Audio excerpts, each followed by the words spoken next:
We are laser focused on our mission of warfighting.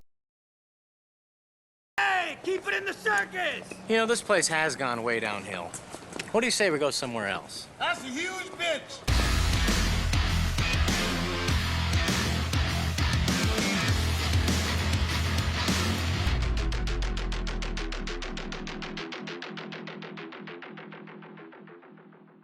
Welcome back to the channel, everybody. And as the world burns down around us, riots in the streets, Marines being deployed, Israel striking Iran, it seems like now more than ever, military fitness and readiness should be at the absolute forefront of the U.S. military. However, the U.S. Navy is posting pictures like this, and it makes you wonder, What the hell is even that?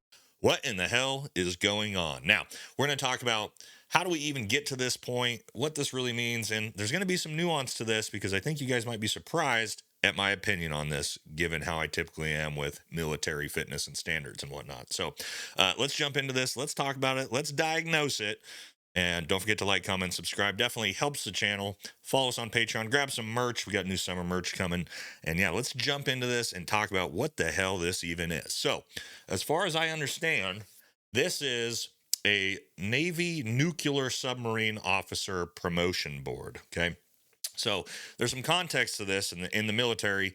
It's not just in the Navy. The Army is doing this with certain programs and MOSs, okay, cyber warfare, hacking, nuclear submarines. There's a movement towards removing physical fitness and height and weight standards for these specific MOSs. All right, we're going to talk about why here in a minute. But first thing I want to do is actually look at, I mean, what's life on a nuclear submarine actually like? I mean, I don't know. I've never been deployed on one.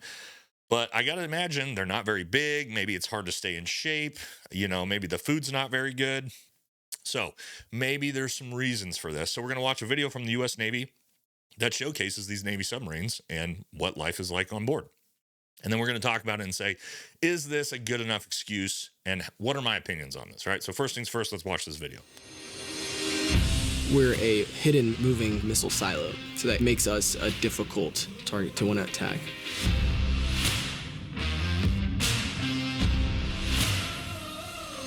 My job on board is to ensure that we can keep the seawater out of the people tank. Anything that involves high pressure air, anything that involves the reactor, that any maintenance done on that is done properly with the right levels of supervision. As officers on board, there's only 14 of us typically. You're constantly in the spotlight. Your reputation. All right, real quick. I don't see a single morbidly obese person yet in this entire video. So, I mean, obviously this is kind of a small space. Could you fit a gym in here? I don't know. Maybe somebody that's been on a nuke submarine could tell us, is there gyms? Is there treadmills? What's the food like? I don't know. But it seems like everybody here is doing just fine, staying in shape. Will follow with you no matter where you are on the boat. Level of knowledge is huge for an officer. So if you take the time to study and you understand the intricacies of procedures, the sailors will look up to you and say, I can trust that he will be supervising me correctly. Honor, courage, commitment. You have the courage to take these vessels underwater for many months at a time.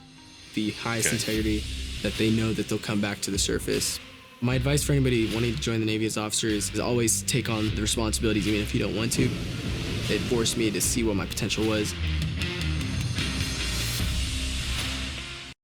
All right. So like you said there, they deploy for months at a time. I think they're underwater for months at a time.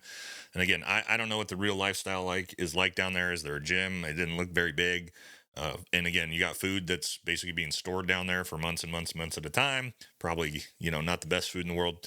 But let's talk about these new programs and again, cyber warfare and, you know, obviously in the Navy nuke program where, you know, fitness standards are not really important. Okay. But before we do that, maybe what these sailors really needed was just some good pre-workout to get them motivated to work out on that sub so they could avoid being morbidly obese. And they could have done that with our partners at Tasty Gains pre-workout gummies. All right, guys, I'm out at the range, about to get in some tactical fitness. You guys know I love that. And I got my partners here, Tasty Gains gummies, pre-workout gummies, guys. All right, if you're trying to get rid of your Red Bull habit, when you're out here at the firing range like I'm trying to do, grab yourself some Tasty Games. 200 milligrams of caffeine in every gummy. You can take one, feel pretty good. Take two, really get amped. And that's what we're about to do. Here we go.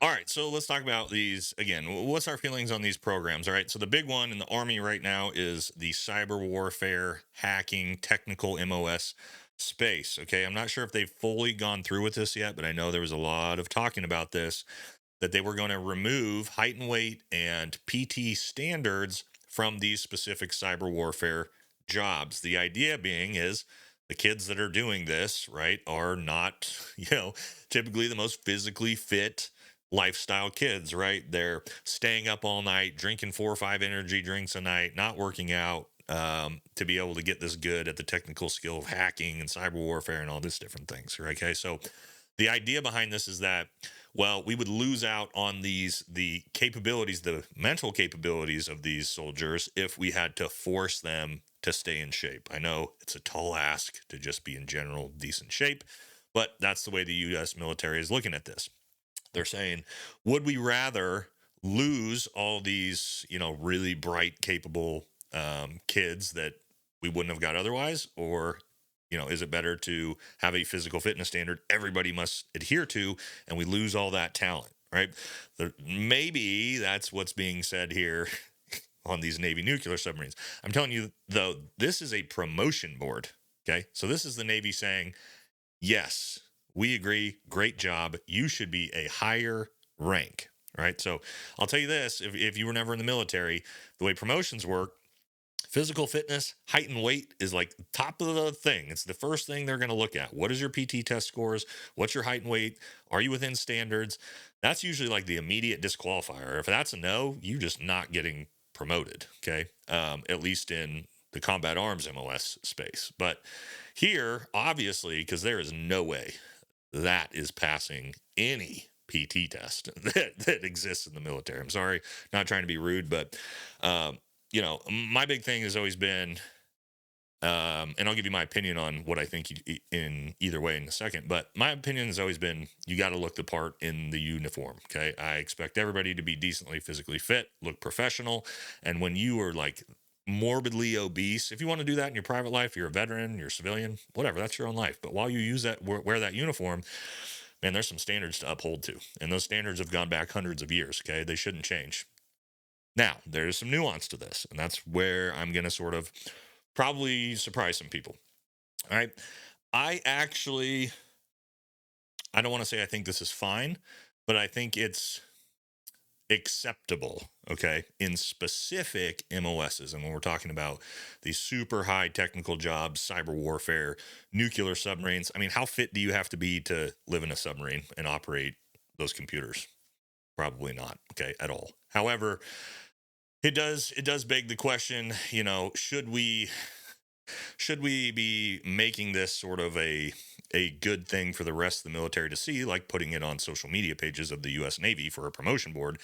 I don't think so. I think, and this is where I'm going to give my opinion.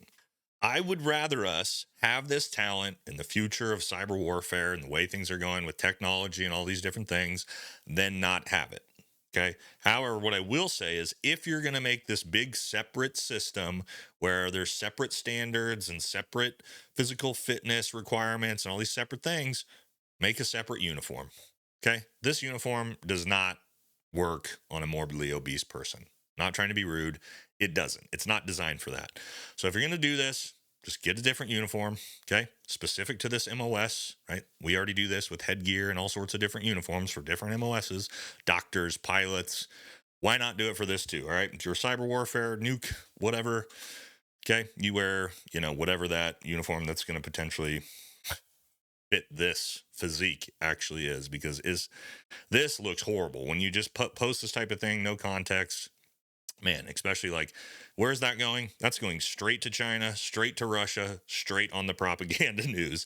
This is an America's warfighter. Okay, I guarantee you that picture is probably already circulating places. Okay, so that's my feeling on it. All right, relaxed standards. Okay, I get it. It's probably the way that's going to have to go forward, especially with this new generation. That, you know, not the entire generation, but the value of physical fitness and staying in shape in America has gone down and down and down and down and down. The reality is something like 50 to 70% of Americans are obese. Okay. I think it's a health crisis.